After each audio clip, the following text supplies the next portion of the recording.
Hey friend, welcome to reasoning expert. Am Rahul. तो आज जो हम पढ़ेंगे स्क्वायर और रेक्टेंगल बेस्ड वाला सिटिंग अरेंजमेंट। ठीक है, जो थर्ड टाइप रहती है। तो इसमें जो पहला क्वेश्चन है, देखो स्क्रीन के ऊपर क्या लिखा हुआ है। Anuj, Bala, Charanjit, Danish, Andrew, Farooq, Garvit and Himesh are sitting around square table facing the centre. ठीक है, स्क्वायर टेबल में बैठे हैं। स्क्वायर टेबल क्या होता है, उसकी सारी साइड्स की रहती हैं, इक्वल रहती हैं। ठीक है, और बोला कि हमने 4 of them are sitting at each corner. Corner होते हैं ये, ठीक है, ये कॉर्नर होते हैं। तो 4 यहाँ पे बैठे हैं and while the other 4 are sitting at exact centre of each of the side. ठीक है, और बोला इन्होंने कि सबके सब फेस कर रहे हैं सेंटर को। तो 4 मैंने ये कॉर्नर वाले बना दिए यहाँ पे। ठीक है, और बाकी 4 कहाँ आएंगे, ये जो साइड्स रहती हैं इनके यहाँ पे आएंगे। ठीक है, ये बोला हुआ है। तो ये मेरा यहाँ तक बन गया। अब हम आगे क्या करेंगे, स्टेटमेंट को सॉल्व करते हैं। ठीक है, ठीक है। तो पहली लाइन क्या बोली हुई है, Andrew who sits middle of a side. मतलब एंड्रयू कहाँ बैठा है, मिडल साइड में। तो मैं क्या करता हूँ, एंड्रयू को मैं कहीं पे भी बिठा सकता हूँ, मुझे पता है वो मिडल में बैठे। चलो मैंने एंड्रयू यहाँ पे बिठा दिया। ठीक है, और आगे बोला कि Andrew who sits middle of a side, ये हो गया sit to the fourth left of the Garvit. मतलब एंड्रयू जो है गर्वित के फोर्थ लेफ्ट पे बैठा है। तो गर्वित को कहाँ होना चाहिए, गर्वित अगर यहाँ पे रहेगा तभी इसके 1 2 3 4 फोर्थ लेफ्ट में कौन आएगा, एंड्रयू आएगा। ठीक है, तो ये बन गया यहाँ तक। ये पहली स्टेटमेंट ड्रॉ कर ली है। आगे क्या बोल रहा है, ओनली 1 पर्सन सिट्स बिटवीन गर्वित एंड फारूक। ठीक है, तो गर्वित और फारूक ऐसा भी हो सकता है, गर्वित और फारूक ऐसा भी हो सकता है। ठीक है, तो मैं एफ यहाँ पे लगा देता हूँ, एक एफ यहाँ पे लिख देता हूँ। ठीक है, क्योंकि मुझे नहीं पता ना कि फारूक एग्जैक्टली कहाँ बैठेगा। ठीक है, तो आगे पढ़ते आए क्या बोला है, Bala is immediate neighbour of Andrew. ठीक है, अब देखो बाला इधर यहाँ भी आ सकती है और यहाँ भी आ सकती है। ठीक है, Bala is an immediate neighbour of Andrew. Only 3% between Bala and Anuj.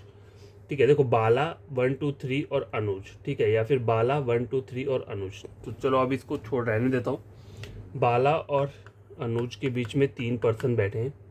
ठीक है, Bala is not an neighbour of Farooq. ठीक है, बाला जो है वो फारूक की नेबर नहीं है। ठीक है, चलो कोई नहीं, आगे देखता हूँ। Bala is not, Himesh sit to the immediate left of Charanjit. ठीक है, Charanjit sit to the third right of Andrew. Andrew के थर्ड राइट में 1 2 3। तो चरणजीत जो आएगा उसकी तो एग्जैक्ट पोजीशन पता चल गई मुझे। और एक और ऊपर लाइन बोली हुई है, Himesh sits to the immediate left of Charanjit. Charanjit के इमीडिएट लेफ्ट में कौन बैठा है, मतलब यहाँ पे कौन आएगा, यहाँ पे आएगा हिमेश। ठीक है, हिमेश, इसका मतलब ये है कि फारूक जो है वो यहीं पर आएगा। तो फारूक को मैं यहाँ लिख देता हूँ, FAROOQ, फारूक यहीं रहेगा। अब देखते हैं आगे क्या बोला हुआ है। ऊपर की लाइन पढ़ते हैं जो मिसिंग थी, Bala is an immediate neighbour of Andrew. ठीक है, तो देखो बाला तो 2 जगह हो सकती है, अब मुझे एग्जैक्ट नहीं पता, मैं आगे और पढ़ता हूँ। Only 3 people sit between Bala and Anuj. अब देखो अगर बाला यहाँ रहती है तो 1 2 3 अनुज, अगर बाला यहाँ रहती है तो 1 2 3, यहाँ पे अनुज नहीं आ सकता, इसका मतलब बाला यहाँ पर नहीं आएगी। तो बाला क्या रहेगी, यहीं पर रहेगी 1 2 3। इन 3 पर्सन के गैप में के बाद क्या आएगा, अनुज आएगा, जो ये हुआ। ठीक है, तो ये सारे के सारे नाम आ गए और एक नाम बचता है। ठीक है, तो कौन बचता है वो, अनुज, बाला, चंद, दानिश हो गया। दानिश यहाँ पे देखो, देखो दानिश नहीं हुआ है। ठीक है, तो दानिश जो है वो आ जाएगा यहाँ पे, इस वाली पोजीशन पे। तो ये पूरा का पूरा डायग्राम जो है कंप्लीट हो चुका है। अब क्वेश्चन बोला है who sits third to the right of Danish. ये दानिश है 1 2 3, इसके थर्ड लेफ्ट में कौन बैठा है, हिमेश बैठा हुआ है। ठीक है, तो इसका जो आंसर रहेगा वो रहेगा ऑप्शन नंबर ए। तो गैस देखो, रेक्टेंगल बेस्ड सिटिंग अरेंजमेंट के क्वेश्चंस को इस तरीके सॉल्व किया जाता है। देखो अगर आप डबल डबल डायग्राम बनाओगे तो उसमें होगा कि आपको अलग अलग वो लेनी पड़ेगी। इससे अच्छा आप पहले स्टेटमेंट को रीड कर लो। जैसे कि मुझे पहले स्टार्टिंग में एंड्री और गर्वित के बारे में बोला हुआ था, फिर लास्ट लाइन में मेरे को क्या बोला था, देखो Charandeep sit to the third right of Andrew. और अगर मैंने मान लो ये नहीं पढ़ा होता तो मैं पहले से ही क्या करता, डबल डबल डायग्राम बना रहा होता। इससे अच्छा पहले पूरी स्टेटमेंट एक बार रीड कर लो, क्या पता लास्ट में एंड्रयू से रिलेटेड कुछ चीज़ दी हो तो आप उसे ड्रॉ कर सकते हो यहाँ पे। ठीक है, उससे क्या होगा, थोड़ा आंसर निकालना ईजी हो जाएगा। तो क्वेश्चन नंबर 1 कंप्लीट हो चुका है। यस, क्वेश्चन नंबर 2 देखो, 8 प्रोफेसर बोले of A college namely X Y Z A B C D E are sitting around a square table in such a way that 4 of them sit at 4 corners of the table while the other 4 sit in the middle of each of the 4 sides facing each other। ठीक है,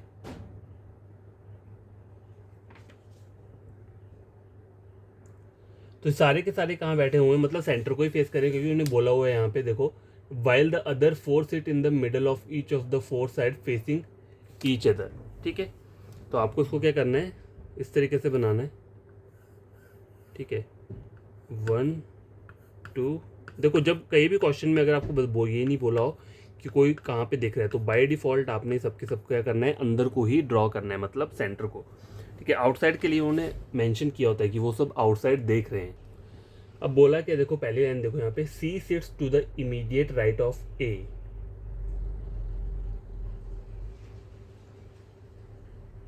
ठीक है। C sits to the immediate right of A, तो A को अगर मैं यहाँ लेता हूँ तो सी क्या आ रहा है, इसके इमीडिएट राइट में आ रहा है, यहाँ मैंने सी लिख दिया, ठीक है। C sits to the immediate right of A के लिए क्या बोला है, हु वर्ड यूज़ किया है, हु वर्ड किसके लिए यूज़ किया है, ए के लिए,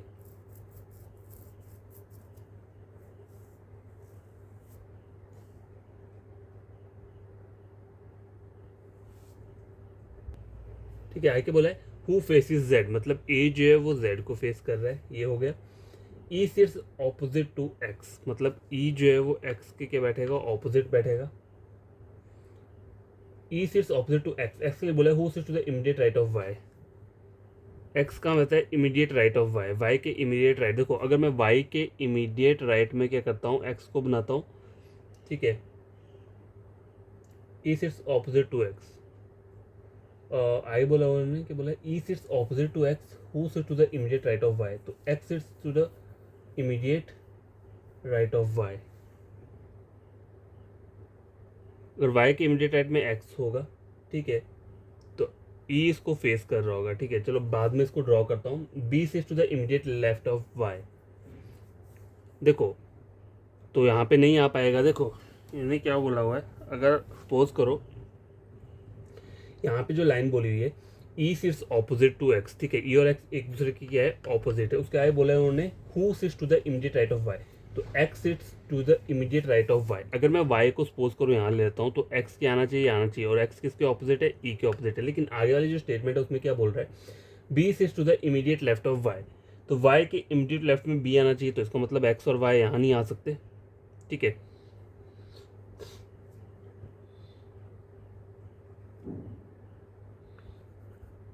ठीक है, तो y और x को आप कैसे किस तरीके से बनाओगे, देखो अगर यहाँ पर तो आ नहीं सकते, ठीक है,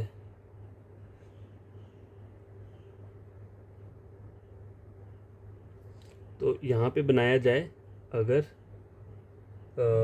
E sits opposite to X, X sits to the immediate right of Y, Y के इमीडिएट राइट में अगर मैं x को यहाँ पे बनाता हूँ, और x का ऑपोजिट क्या बोला है उन्होंने, e बोला हुआ है, ठीक है। और उन्होंने क्या चीज़ बोली हुई थी कि b sits to the immediate left of y and opposite to c, मतलब b ऑपोजिट आएगा c के, ठीक है। ये भी लाइन भी बोली है ना उन्होंने, b sits to the immediate left of y and, ये b के लिए यूज हो एंड ऑपोजिट टू c, तो b मतलब यहाँ पे ये दो चीज़ें नहीं आएंगी, ठीक है। सी के ऑपोजिट इन्होंने बी बोला हुआ है, ठीक है।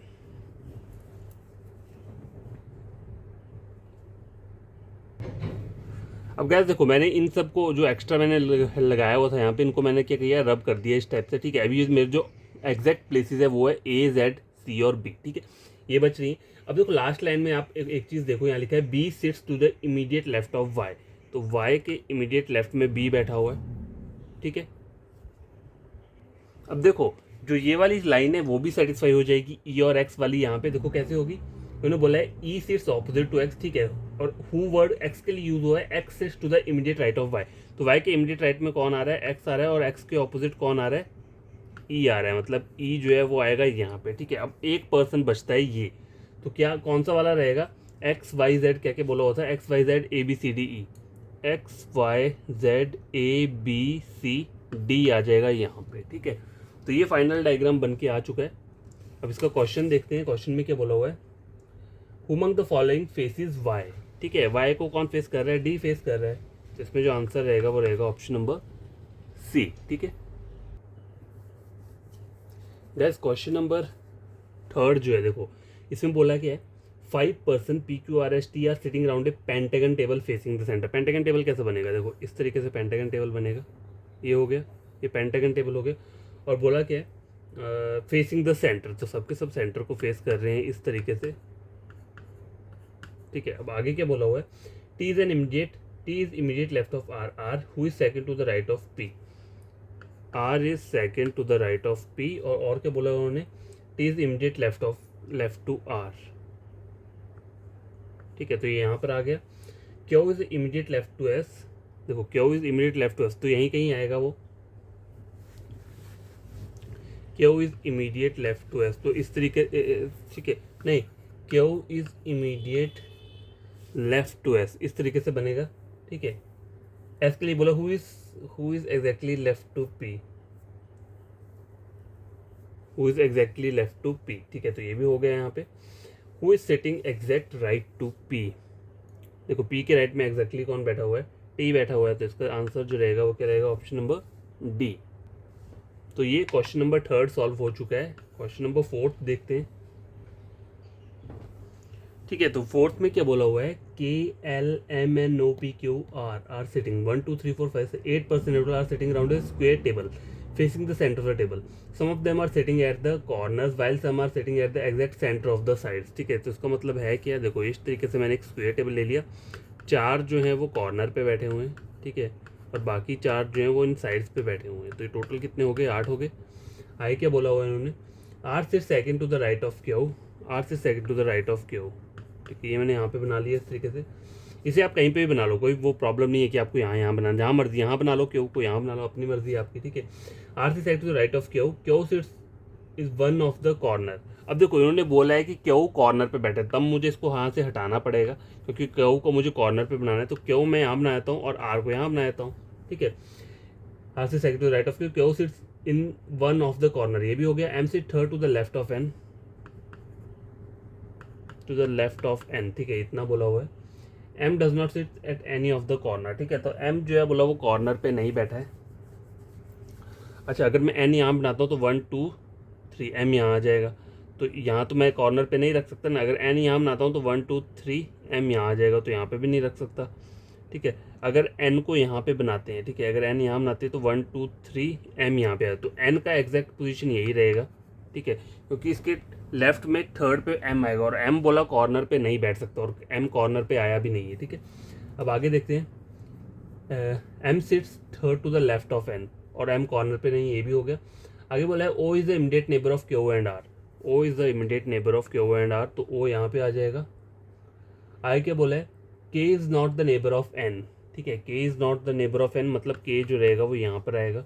और लास्ट लाइन क्या है, L is third to the left of R, L is third 1 2 3, L is third to the left of R, sorry left ये नहीं है, पर ये है 1 2 3। ठीक है, L is third to the left of R, ये बन गया। और यहाँ पे एक पर्सन रहता है, तो वो कौन रहेगा, KLMNO, देखो KLMNO P रहता है। ठीक है, तो यहाँ पे जो आएगा वो आएगा P। तो ये फाइनल डायग्राम बन चुका है।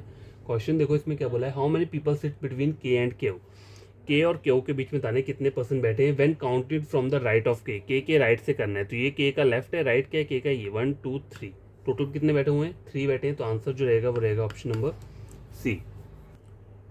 गाइस लास्ट क्वेश्चन है क्वेश्चन नंबर 5। ठीक है, ये भी देख लो, ABCDEFG and H are sitting around a square table facing the centre of the table. ठीक है, तो टोटल 8 पर्सन है, तो 8 पर्सन को आप कैसे बिठा सकते हो, इस तरीके से 4 कॉर्नर पे आ जाएंगे और 4 जो आएंगे वो यहाँ वाली साइड्स पे आ जाएंगे। अब आगे पढ़ते हैं क्वेश्चन को। ई who sits at the centre of the side, centre पे बैठा है साइड के। ठीक है, तो ई मैंने यहाँ बिठा दिया, sit center of side, sit to the fourth left of the G. तो ई जो ये जो बोला है ना, sits to the fourth left of G, ये ई के लिए बोला है, E sits to the fourth left of G. तो यहाँ पे जी आएगा, जी अगर यहाँ आएगा तो 1 2 3 4, इसके फोर्थ लेफ्ट पे ई है। ठीक है, ये हो गया यहाँ पे। आगे क्या बोल रहा है, only 1% between G and F. ठीक है, तो जी और एफ यहाँ पे भी आ सकता है, जी और एफ यहाँ पे भी आ सकता है, तो इसे छोड़ देता हूँ। B is the immediate neighbour of E, B is the immediate neighbour of E कहीं पे भी आ सकता है। Only 3 people sit between B and A. ठीक है, बी 1 2 3 ए, बी 1 2 3, चलो इसको छोड़ देता हूँ। A is not the neighbour of D. ठीक है, H sits to the immediate left of C, C sits third to the right. अब ये देखो, C sits to the third right of E, 1 2 3, C sits to the third right of E, ये यहाँ पे बन गया। ठीक है, अब देखो यहाँ बोला है H sits to the immediate left of C, C के इमीडिएट लेफ्ट में कौन है, एच बैठा हुआ है, तो एच यहाँ पे आ गया। और A is not the neighbour of D. चलो इसे मैं छोड़ देता हूँ अभी। और क्या बोलता है उन्होंने यहाँ पे, only 3 people sit between B and A. ठीक है, अगर बी को यहाँ लेता हूँ तो 1 2 3 ए, अगर बी को यहाँ लेता हूँ तो 1 2 3 तो नहीं आएगा, तो बी को यहीं लेना पड़ेगा 1 2 3 ए। बी और ए के बीच में 3 पर्सन बैठे हैं, ये भी हो गया।